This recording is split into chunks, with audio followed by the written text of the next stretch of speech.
ప్రతాప్ రెడ్డికి ఏం రెచ్చగొడతాడు, బెంగళూరు పోతాడు. ఆయన మీద కేసు కట్టంగానే పులకేసులాగా సింగపూర్ పోయి దాంకున్నాడు. ఆ పులకేసి చెప్పిన మాటలు మీరు నమ్మి రేపు నుంచి నేనే అడ్డం తిరుగుతానని నమ్మాడు, రెచ్చగొట్టాడు. చెన్నాయిపాలెంలో రాత్రి ఎక్స్ సర్పంచ్ మృదు భాష మీలో కూడా సగం మందికి తెలుసు, కిష్టయ్య అనేవాడు. చాలా సౌమ్యుడు అతన్ని ఎక్స్ సర్పంచ్, వాళ్ళ భార్య ఎంపీటీసీ, హరిజన కులస్తుడు. ఈ రోజున అతన్ని దాడి చేసి ఒక టీచర్ ప్రసాద్ వాళ్ళ సొంత తమ్ముడు, గవర్నమెంట్ ఎంప్లాయ్, టీచర్.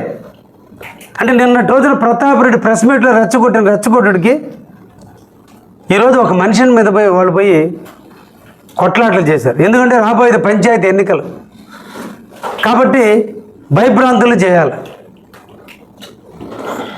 ఇంక ప్రతి ఊరు స్టార్ట్ అవుతుంది. ఇది మంచి పద్ధతి కాదు.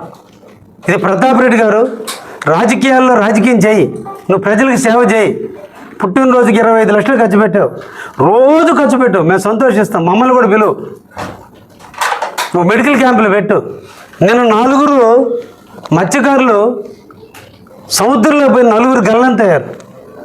ఆ 25 లక్షల్లో తలా 2 లక్షలు ఇచ్చి నా కుటుంబం బాగుపడి ఉంది. కంకులుడు మొత్తం ఓటింగ్లే. మరి ఏమి సాధించాడు? ఏమన్నా ఒలింపిక్లో మెడల్ తెచ్చాడో నాకు తెలియలా. ఆ డబ్బు లేదా ఇంటి ముందు రోడ్డు గతంలో గుంటలు పూడ్చుంటే 10 ఓట్లు తగ్గి ఉండేగా. అది బాధ ఇప్పుడు ఆయనకి. కాబట్టి నువ్వు ఈ విధంగా రెచ్చగొట్టుకుంటూ పోతే, నేను రెచ్చగొట్టడం స్టార్ట్ చేస్తే నువ్వు బెంగళూరు నుంచి బస్సు కూడా దిగవు. కాబట్టి కావాలని కొంచెం ప్రశాంతంగా ఉంచలేండి.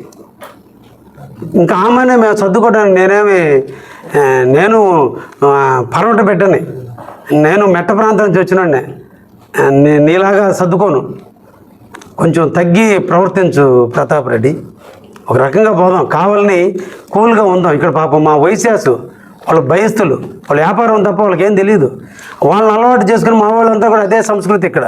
కాబట్టి ప్రశాంతంగా ఉండే కావల్లో నువ్వు విషాలు నాటడం, ఈ విషపూరితం చేయటం, శాంతి భద్రత విఘాతం కలిగించేటట్టు రౌడీజం చేస్తే ఊరుకునే పనే లేదు. ఇక నుంచి జరిగితే ఒక్క క్షణం జరిగినా ఒప్పుకునే ప్రసక్తే లేదు. ఈరోజు కూడా మా దళిత సోదరులు ధర్నా చేస్తానంటే నేనే ఆపుతున్నా. నేనంటూ వదిలితే నువ్వు బ్యాంక్ నుంచి కాపురం ఇక్కడ కావాలకు కూడా రావు. కాబట్టి కొంచెం దగ్గర పెట్టుకొని పనిచేయి నాయన. నమస్కారం నాయన.